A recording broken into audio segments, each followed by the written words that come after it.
We were told AI was a software race, a battle of code and algorithms. But the balance sheets of the hyperscalers tell a different story. The age of the digital startup is over. The age of the industrial AI fortress has begun. The wall is already being built, and most people don't even see it. I'm Steve, and today, we decode the $1 trillion wall of silicon and steel. Technology used to be the great equalizer. The promise was that code could topple giants. But AI has introduced a brutal new reality. Scaling laws require physical mass. Every major wave of democratizing technology eventually hits a wall of physics. This isn't the first time technology moved from light to heavy. We saw it with the railroads in the 1880s, the electric grid in the 1920s, and telecom fiber in the 90s. And the only way through is capital. Every major wave of democratizing technology eventually hits a wall of physics. And the only way through is capital. For decades, we believed software was the ultimate high-margin business, minimal overhead, infinite scale. But AI is breaking that model.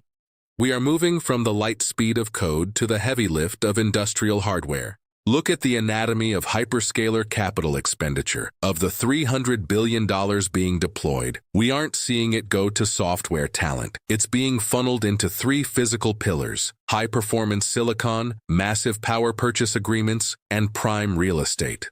NVIDIA GPUs alone can account for 60% of a cluster's cost, but the real shift is in the debt. Companies are leveraging their balance sheets to secure the grid. This redefines the competitive moat. It's no longer just about who has the best IP. It's being funneled into three physical pillars: high-performance silicon, massive power purchase agreements, and prime real estate near electrical substations.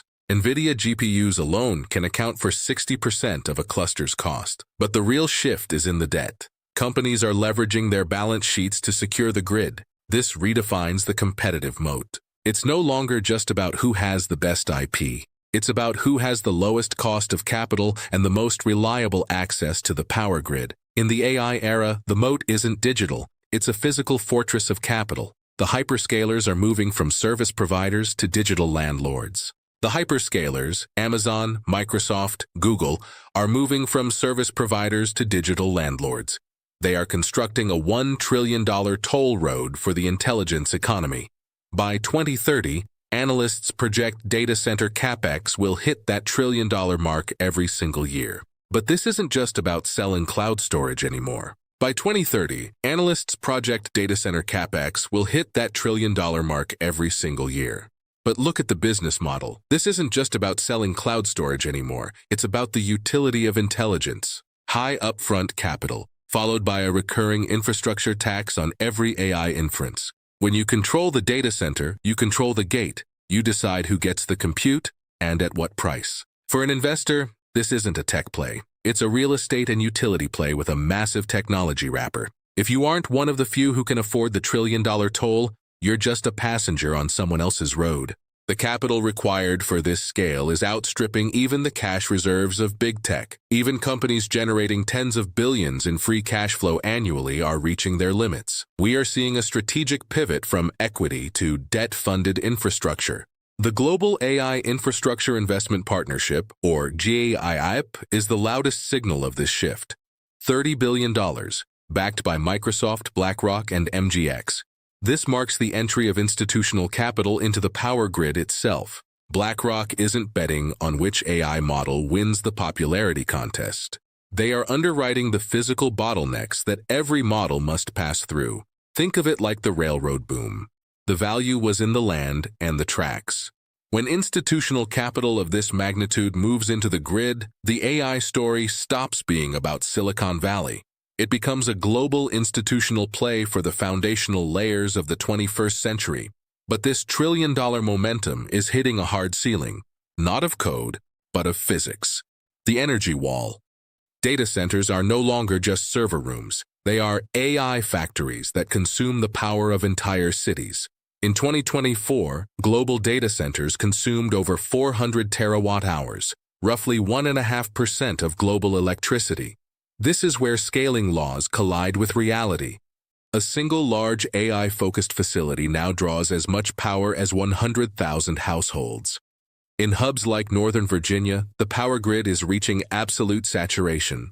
The bottleneck isn't just the chips, it's the physical infrastructure, transformers and transmission lines. In hubs like Northern Virginia, the power grid is reaching absolute saturation. The bottleneck isn't just the chips, it's the physical infrastructure. When your ability to scale depends on megawatts, not just model parameters, AI becomes a real asset class. The race for AI supremacy is now a race for the power plant.